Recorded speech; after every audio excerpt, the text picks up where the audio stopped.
Povratak u budućnost, naravno iz večnosti, se možemo vraćati gde hoćemo, pa i u budućnost. Elon Musk, to čudno ime i prezime, simbol novog doba, istovremeno njegov unutrašnji protivnik, buntovnik bez razloga, po mnogo čemu izabranik, koji pokušava da ne bude samo na jednoj i to onoj najgoroj strani. Neobična ličnost po svemu, od datuma rođenja, mesta rođenja, načina života, pa evo sve do danas kada po ko zna koji put počinje novo poglavlje ne samo tehnološke istorije čovečanstva, ali da krenemo iz početka, iz naše autentične vizure, bez divljenja Elonu Musku, ali sa razumevanjem njegove potencijalne uloge. Industrijalac, izumitelj i inženjer. Pravi heroj i naslednik savremenog tehnološkog čuda posle smrti Steva Jobsa. Šef kompanija Tesla, SpaceX, Space Exploration Technologies, Solar City, bavi se električnim automobilima, istraživanjem svemira i solarnom energijom. Uz sve ostalo što je tek započeo, ostavio naznakama, živeći kao prorok i vizionar, otprilike Teslinim metodom, sa nadom da ne završi u nekom bankrotu koji obično dočekuju takve ljude. Istovremeno on je i vedar, pravi svoje čuvene žurke za zaposlene, iznajmljuje sumorvače, bacače noževa i čitave zamkove za svoje partije. Savremenici ga odavno još porede sa davnim džinovima industrije poput Henrya Forda, Andrew Carnegie-a, Johna Rockefellera i ličnosti slične njima, od kojih se po mnogo čemu razlikuje.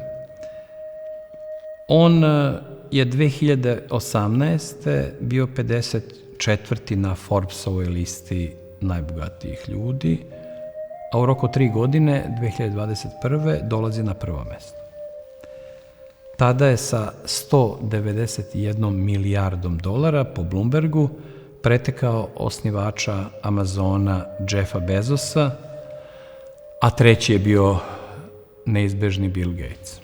Neko sasvim suprotan Elonu Musku.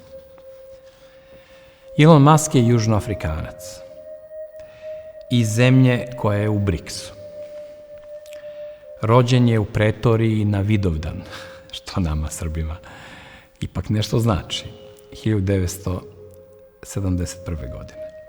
Otac mu je bio inženjer, pilot i kapetan broda, a majka manekenka i nutricionista.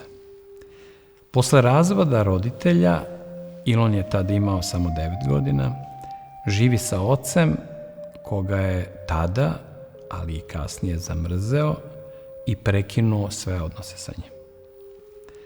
Inače, kao dečak je preživeo mnogobrojna maltretiranja od strane vršnjaka, čak je bio i u bolnici nakon što su ga ljubomorni drugovi bacili niz stepenice. Programiranje je sam naučio sa samo 10 godina, a već u 12. godini je uspeo da proda prvu video igricu koju je sam napravio za nekih $500. Osnovnu i srednju školu je završio u rodnoj Pretoriji, a onda je po svaku cenu želeo da ode preko okeana i u 17. godini se našao u Kanadi, gde započinje i u Sjedinjenim Američkim Državama završava školovanje. Diplomirao je ekonomiju i fiziku na Univerzitetu Pensilvanije u Filadelfiji, odustajući vrlo brzo od započetih doktorskih studija primijenjene fizike na čuvenom Univerzitetu Stanford zbog svojih poslovnih i preduzetničkih ambicija. I zatim odlazi na zapadnu obalu u Kaliforniju i tu počinje ta velika i još uvek nedovršena priča koju on reprezentuje. Svoju prvu start-up kompaniju Elon je prodao ubrzo za $341 milion, od čega je on lično zaradio 22 miliona, 7% od ukupne sume, čiji je on bio vlasnik, da bi onda osmislio i realizovao PayPal, koga je prodao eBayu za $1,5 milijardu, od čega je on opet uzeo svoj deo od 165 miliona. Radio je i sarađivao sa drugima, kojima je prepuštao veliki deo dobiti, da bi tek na kraju došao do mogućnosti da sve sam vodi i kao izvršni direktor i kao vlasnik. Nakon toga ulazi u poslove i istraživanja svemira, satelita i svemirskih letelica.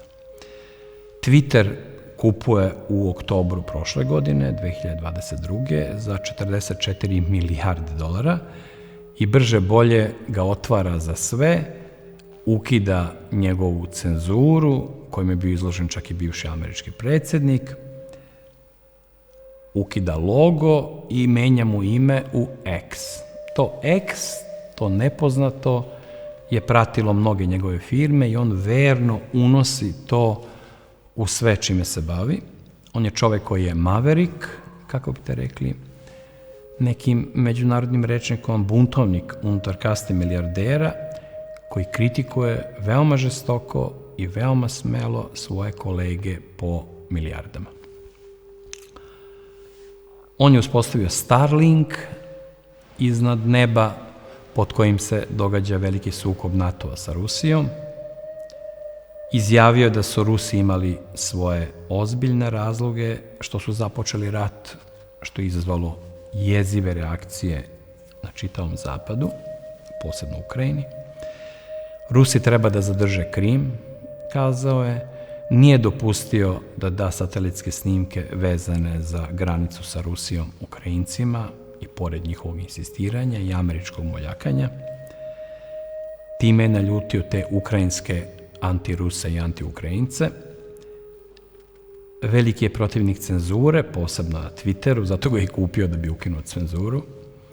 Podržao je Trumpa, iako kaže sam sebe da je poludemokrata, polurepublikanac, to je da nije ni na jednoj ni na drugoj strani, jer je želeo balans i mir, nezapočinjanje ratova. I tu je našao zajednički jezik sa Donaldom Trumpom. Za Bill Gatesa je javno izjavio da je monstrum, nalazeći u njemu tu neljudsku crtu protiv koje se on borio od svog ranog detinjstva. Postoje ta neobična, simbolična veza sa Teslom, ta promisaona simbolika, jer se Elon Musk uhvatio za tu ime i tu energiju, pa samim tim i za Teslin narod.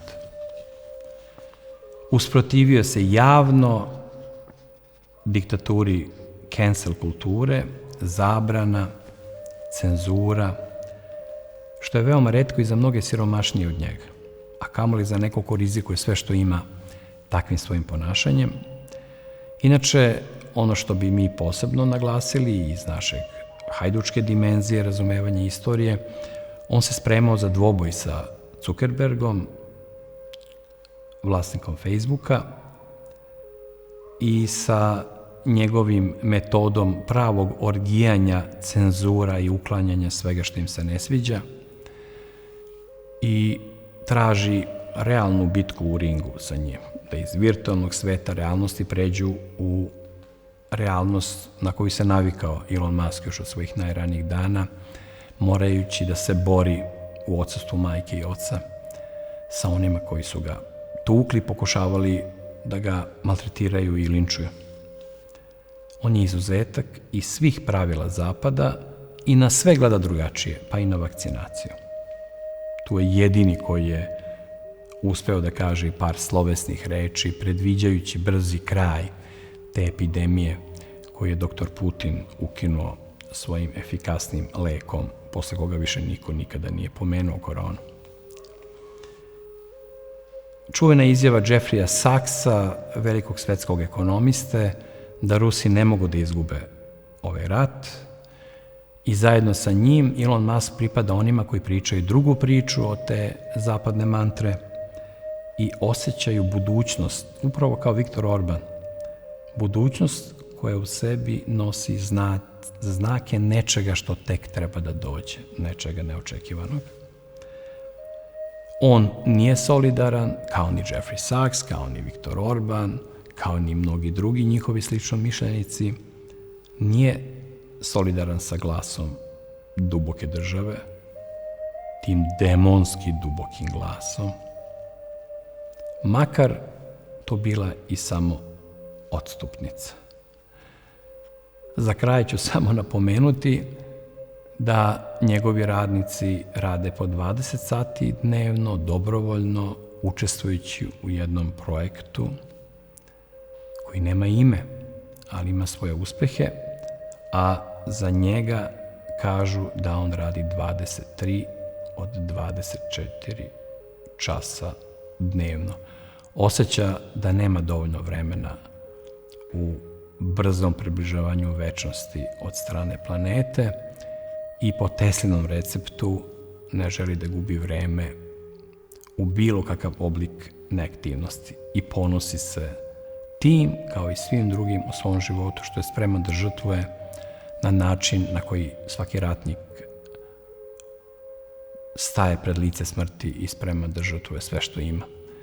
Na neki čudan način Elon Musk je isto neprepoznati ratnik s tim simboličnim imenom čoveka rođenog na Vidovdan.